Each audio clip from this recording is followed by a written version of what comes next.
Insya Allah. Jadi saya tidak ingin mengatakan 100% karena masih ada aksesoris-aksesoris yang tertentu perlu diuruskan. Tapi di prinsip semua yang prinsip-prinsip itu sudah selesai. Hotel di Makkah, hotel di Madinah, kemudian juga termasuk catering, termasuk kendaraan bus-bus dan termasuk juga pesawat itu semuanya sudah selesai. Bahkan juga sekarang ini sedang proses pemeriksaan dan itu juga masih ada waktu dan ini betul-betul sangat kencang ini kita lakukan proses pemeriksaan di Saudi Arabia kerjasama dengan kita tentunya. Dan juga menurut kami baru dapat tamu juga dari Dirjen Imigrasi Saudi Arabia ya. Mereka sangat memuji langkah-langkah yang kita lakukan di Indonesia sehingga kata beliau inilah jemaah haji yang paling tertib di setiap tahun di Saudi Arabia. Pantas. Kenapa Indonesia? Karena memang persiapannya keterlibatan negara sangat-sangat kuat untuk memberikan pelayanan terhadap calon jemaah hajinya. Mungkin di tempat lain tidak seperti kita ya. Sampai itu juga partisipasi masyarakat, ya partisipasi NGO, partisipasi teman-teman juga wartawan media untuk memberikan masukan-masukan yang sangat positif. Inilah yang menjadi faktor mengapa jamaah haji Indonesia itu setiap tahun mendapatkan penghargaan sebagai jamaah haji yang paling sedikit tingkat pelanggarannya dan dianggap sebagai jamaah yang paling tertib. Pada kita 1/5 jamaah haji dunia itu ada di Indonesia, tapi tingkat pelanggarannya yang paling minimum ada di Indonesia. Lagi Pak, tadi kan disinggung soal kuota petugas ya Pak. Ya. Nah ini kuota petugas sendiri kan ini udah semakin dekat nih Pak. Tanggal 2 ada pemberangkatan, ini udah penuh atau belum atau gimana Pak? Nah, jadi begini, kita ada rumusnya, ada simulasinya. Sebetulnya kemarin kita sudah lakukan itu. Tetapi nanti itu kita bagikan, ada juga Kementerian Kesehatan ya. Kementerian Kesehatan itu kan juga menggunakan anggarannya sendiri untuk melakukan pendampingan kesehatan di situ. Nah, kita bersinergi di sini. Jadi kita di dalam pelaksanaan nanti itu sudah nggak ada coupling lagi, tapi kita merupakan satu sistem, the only one system untuk mengelola semua.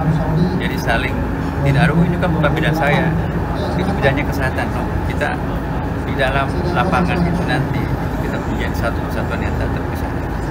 Jadi insya Allah distribusi kuota tambahan itu juga itu sudah didistribusikan selesai presiden dan kita punya kriterianya tersendiri betul. Pendamping ibadah haji itu adalah pendamping betul-betul bukan pelayanan, bukan pendampingan haji yang malah justru diurus, bukan mengurus para pengurus haji, tapi kita lihat dari segi umurnya jangan terlalu tua, kita periksa kesehatannya jangan sampai nanti dia kita harapkan untuk membantu, malah dia yang harus dibantu. Nah itu kita punya kriterianya. Ada lagi? Tapi artinya kuotanya bakal dipenuhi Pak, 4 ribuan itu? Kita sesuai dengan penganggaran yang ada, karena itu kan juga anggaran kita ya. Dan juga disesuai dengan tingkat kebutuhan hari-harinya. Jadi masih ada waktu 1-2 hari ini untuk mendistribusi ke pos-pos yang dibutuhkan. Ada penambahan pastrek nggak Pak Menteri? Ya? Apa ada penambahan pastriknya pastrek? tetap 3, karena kami juga tidak ingin berani menambah 1 pastrek itu kalau kita nggak siap. Jangan sampai kita berambisi untuk menambah, tapi itu menambah kerepotan diri sendiri dan kerepotan Saudi Arabia. Itu bisa mencederai nama baik kita di Saudi Arabia.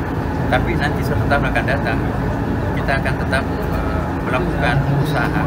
Obsesi kita sih kalau perlu semuanya jemaah haji itu melalui pastrek, supaya nanti lebih mudah jemaah kita. Target kita ke depan itu bagaimana supaya jumlah hari pelaksanaan ibadah haji itu jangan terlalu lama, karena itu kan berkaitan dengan cost ya kan.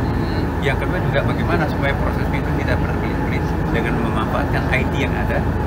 Dan yang ketiga juga bagaimana memudahkan proses pelaksanaan ibadah haji itu dengan melibatkan IT yang lebih sophisticated yang bisa connect antara Saudi Arabia dengan Indonesia. Insya Allah kita ke depan itu sudah punya gambaran apa yang harus kita lakukan untuk menghemat waktu, menghemat energi, menghemat dana, dan untuk memberikan pelayanan yang terbaik. Insya Allah dengan kolaborasi yang ada sekarang ini, itu bisa menjadi gambaran akan datang bahwa insya Allah makin kesana nanti jamaah haji kita insya Allah akan makin lebih baik. Mohon doanya. Untuk pelunasan BPH Mas, ya? Pelunasan BPH berapa persen sekarang? Ya itu sudah selesai. Bahkan sebetulnya kita mencatat cadangan-cadangan. Kalau misalnya ada tiba-tiba meninggal, ada tiba-tiba sakit, atau karena ada keperluan tertentu nggak bisa menunaikan itu, maka kita sudah punya cadangannya sehingga tidak ada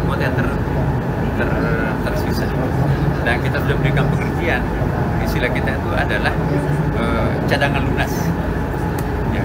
Kalau berangkat alhamdulillah, tapi kita juga minta pengertiannya kalau dia belum bisa berangkat tahun ini, maka tentu juga diberikan pengertian.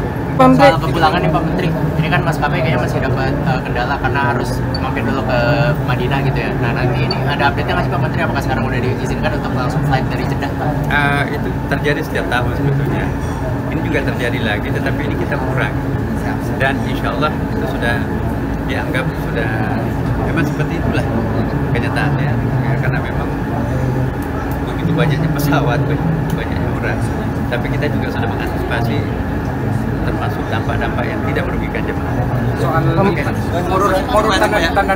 Murur dan Tanazil kan sudah dilakukan sejak tahun kemarin. Ya. Ada perlu dievaluasi dan diapresiasi. Murur itu kan kita sekarang ini, kalau murur itu bukan asal murur. Nah, kita murur di sini adalah perjalanan itu tidak terlalu jauh. Ya mungkin ya sekitar 1 kilo lah ya, 1,5 kilo, dan itu disiapkan makanan siap saji di antara mereka itu ya. Jadi ada persiapannya rutenya, maka itu kita tidak mengurangi. Tadinya kan kita menargetkan itu 50 ribuan ya, tapi kita khawatir nanti kalau menggunakan bus tiba-tiba macet atau tidak bisa lewat jalan itu karena begitu banyaknya orang, maka itu kita tahun ini kita belum menggunakannya. Kita hanya untuk menggunakan fasilitas jalan kaki. Kita ada hotel yang sangat dekat dengan Jamarat itu 1 kilo atau 1,5 kilo, dan itu disiapkan fasilitasnya termasuk makan. Oke.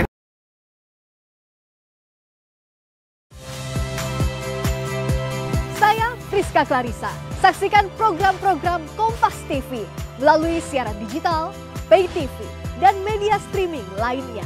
Kompas TV, independen, terpercaya.